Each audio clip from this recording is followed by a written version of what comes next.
Hello, I'm Kads, and welcome to today's video. So once again, the portal is alight with the lovely red hue, but we are not going to be pulling primals because it is not a true primal 2x, so it is a waste of shards if we were to do that. But nonetheless, we are going to be pulling some shards for the purposes of the summon rush going on right now to claim ourselves or maximize the amount of Tea Party Titan event points we can get. So if we hop over into the event, we can see that the milestone is at 3650 for the highest tier of the Tika points, meaning that we'll have to pull 7 sacreds at minimum to get 3500 points, and then I will do the rest in mystery shards just to not have to waste a bigger or more important shard. Getting all the way out here for the Titan event points will grant us a grand total of 200 Titan event points, but alongside that we get some chaos ore, we get some soul coins, immortal and eternal, as well as some energy and some gems. So pretty decent rewards, nothing crazy. This is definitely not the type of event that I would normally pull for any given summon rush on a weekend, but because there are Titan event points locked in it, that's the only reason I'm going to be pulling some shards today. So we're ignoring basically anything beyond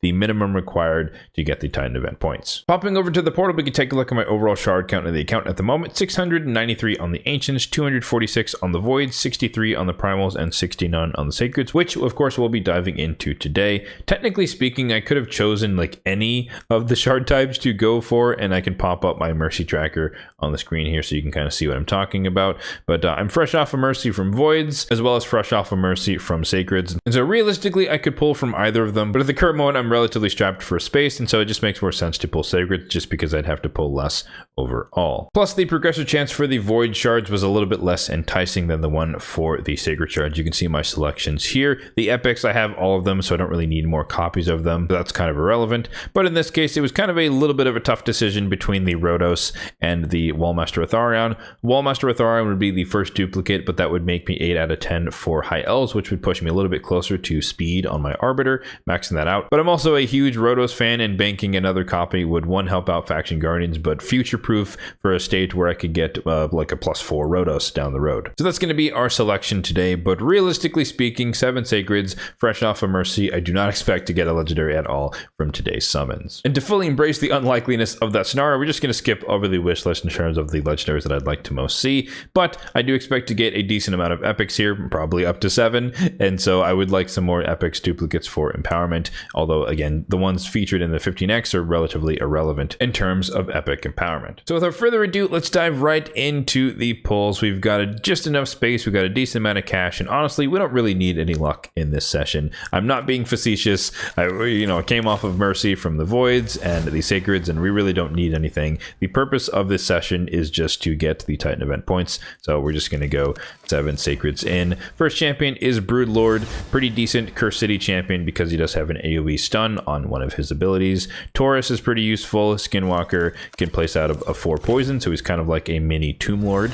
For those who don't have him, can be good for poison explosion teams. Mistwriter Dahi, super fun. Curse City champion, Faction Wars champion, AoE decreased defense, extra turns everywhere, brings his own increased attack, so pretty viable and useful champion. Rockbreaker, kind of once again Faction Wars Curse City champion, AoE provoke, that is affinity friendly because he just places it on all enemies, and he's relatively tanky. 4 Sacreds down, 3 to go. All of these epics so far are going to be empowerment, except for I think Taurus. And of course, right as I say that, we get another one who's actually not going to be empowered, but ally protection, increased defense, could be useful if you're more like early game progressing and trying to get through Demon Lord Clan boss, but definitely not the most useful epic in the game. 2 more Sacreds to go. We finally got the Geomancer, so the progressive chance event is working, but again, this is completely irrelevant. But of course, everyone's a huge fan of Geomancer, one of the best epic boss killing champions in the game, specifically with his interaction with the passive and the HP burn he can place. And the last Sacred, the last epic for the day, is Buren Giri, who used to be famous for being able to solo bommel up to a certain point, but once again, kind of like a Broodlord and like Husk, he has an AoE or chance to AoE stun on the A2. So 7 Sacreds done before you know it, and as expected, we walked away with 7 epics. And let's check in on the summon rush. Of course, we're not going to be all the way out there just because it is 3650, and I only pulled the Sacred's worth. I'm going to do the mystery shards a little bit later, but we can collect all of the goodies outside of the energy because we'll save that for something else down the line. But I have, 2.5 days or whatever, 2 days to just get some mystery shards pulled and get all the way out there to the rest of the points, which will be be good for the Titan event.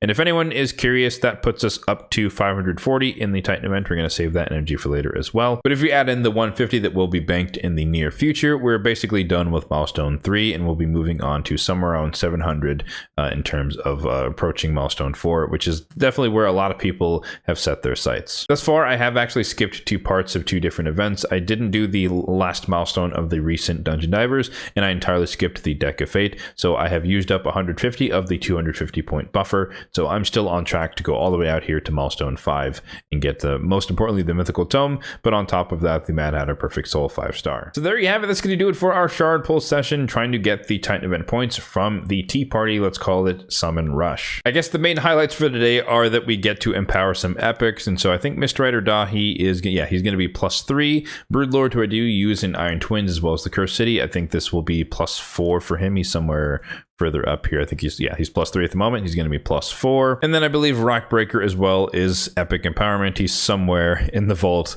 and I think he is going to be +2 after this one. So let me know in the comment section down below if you also had to pull this weekend for the purposes of the Titan event, or if you plan to get all the points you need elsewhere and you don't have to pull at all this weekend. My expectations were clearly low, so I hope that you guys had better luck than me when it comes to your summons if you did have to summon. As always, if you did enjoy this video, then be sure to hit that like button down below. It really does help out the channel, and feel free to hit that subscribe button down below if you're enjoying the content on the channel for more content just like this one in the future.